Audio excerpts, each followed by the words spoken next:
Major spoilers ahead for the ending of Avengers: Infinity War. If you don't want to know how that movie ended, then stop reading now. Seriously, when Brie Larson's Captain Marvel enters the Marvel Cinematic Universe in 2019, just 2 months ahead of Avengers 4, she's potentially going to have a big impact on the story left hanging at the end of Avengers: Infinity War. Sure, Captain Marvel won't take place at the same time as Infinity War or any of the other current Marvel movies. Instead, it's hopping back in time by a couple of decades. But we have every reason to believe the film will serve as a direct lead into the battle with Thanos, thanks to the post-credits scene in Infinity War, taking place just after Thanos completes his Infinity Quest and eliminates half of all life in the universe. The scene features Nick Fury, Samuel L. Jackson, and Maria Hill, Kobe Smulders, driving around a major city just as people begin to disappear. As Hill fades from existence, Fury scrambles to activate a device he's apparently been carrying with him the whole time, a boxy, souped-up 1990s pager. Fury manages to send a signal just as he himself disappears, and as the scene ends, we see a pixelated version of Captain Marvel's star symbol flashing on the pager's display. So it's very likely that the Captain Marvel standalone film will provide some major hints as to how the Avengers will be able to recover from their crushing defeat and bring back all their dead friends. There's a lot of info to go through here, but we'll start with the basics of what we know about the film and the Captain Marvel character from the comics. Marvel, art by Jim Starlin. There isn't a ton of known information about what will happen in the movie version of Captain Marvel's story. Marvel has kept details tightly wrapped, but we do know some key items. The film is a prequel that takes place in the 1990s and will center on human Carol Danvers, who will be played by Brie Larson, as Danvers becomes Captain Marvel. Danvers will be mentored by the alien Mar-Vell, Jude Law. Nick Fury will appear, and the plot concern the Skrulls, a race of powerful, shape-shifting aliens with green skin, wrinkly chins, pointed ears, and an interstellar empire. In the comics, Carol Danvers wasn't the original Captain Marvel. Instead, it was Mar-Vell, a Kree warrior and hero among his people. The Kree are the blue-skinned people we saw in Guardians of the Galaxy, including Ronan Lee Pace, who will also have a role to play in Captain Marvel since it takes place well before he died. Mar-Vell was part of a white-skinned subspecies among the blue-skinned Kree, so he could blend in on Earth. As such, he was sent to Earth to observe humanity's progress and assess if they are a threat to the Kree. But while he was there, Mar-Vell engaged in some superheroics, causing humans to misinterpret his name and dub him Captain Marvel. Carol was an Air Force pilot tasked with investigating Mar-Vell, but befriended and later fell in love with him. During a battle with Mar-Vell's enemy, Yon-Rogg, Carol was caught in the explosion of a Kree device that infused her DNA with Kree DNA. That gave her a number of special powers like what Mar-Vell has, including flight, strength, durability, and the ability to absorb energy. As for the Skrulls, in the comics they're frequently at war with the Kree, as the two alien cultures have similarly powerful, similarly expansive interstellar empires. Notably, neither Captain Marvel nor Mar-Vell are involved in the comics story that most closely resembles the plot of Infinity War, a 6-issue 1991 miniseries called Infinity Gauntlet. But looking through the comics, thanks, Marvel Unlimited, beyond the Infinity Gauntlet storyline, there are several concepts that could easily connect Captain Marvel to the action.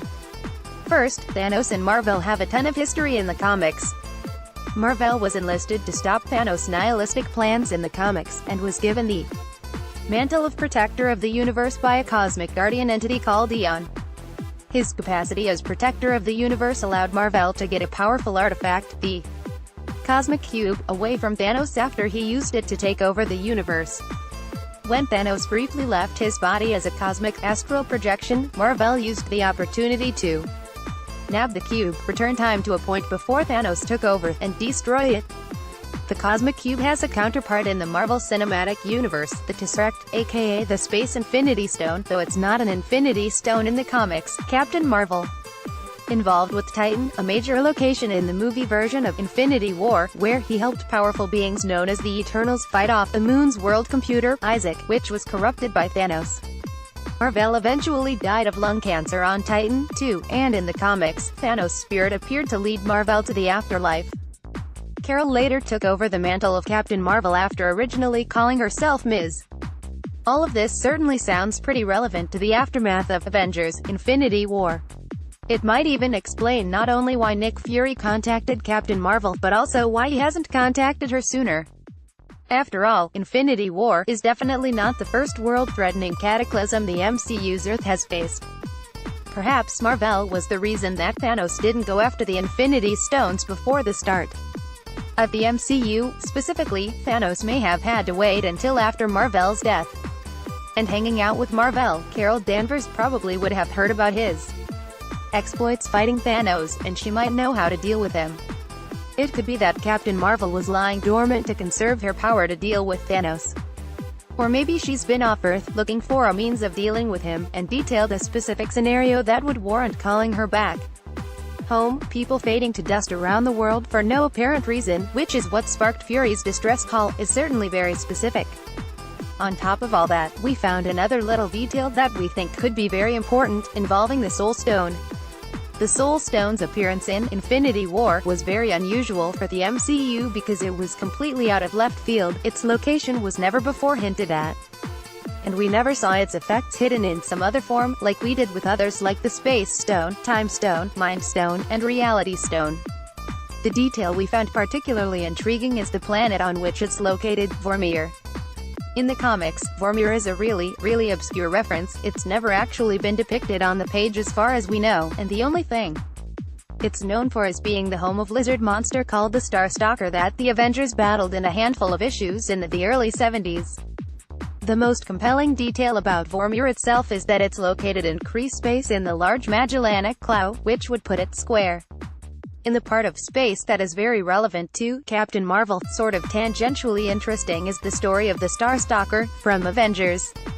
The Star Stalker spends most of that issue giving a lengthy monologue to the Avengers explaining how it got to Earth, and its story involves a visit to a nameless prison planet where the Kree exile a bunch of pacifist political dissidents. The planet is described as without sunlight, minerals or vegetation. That sounds an awful lot like what we see of Vormir in the movie, which is a planet experiencing a permanent solar eclipse and very much has the vibe of a place that's all sand and salt water. Here's a panel depicting this prison planet, for reference. Those Kree dissidents, by the way, are known as the Priests of Pama, also a pretty obscure name in Marvel lore. It would make sense for the Soul Stone to have some accompanying priests, if Marvel Studios wanted to go there. This is all just speculation, of course, educated speculation, but still speculation because it's probably going to be a well before we find out anything more concrete about how Captain Marvel fits into this incredibly upsetting tale. Speaking of which, we have some ideas about that, at least in regards to how Ant-Man and the Wasp and Captain Marvel will impact the story being told between Infinity War and Avengers 4, as well as how some other plot threads from Infinity War will play out. Our Captain Marvel discussion you just read, but we've got plenty more.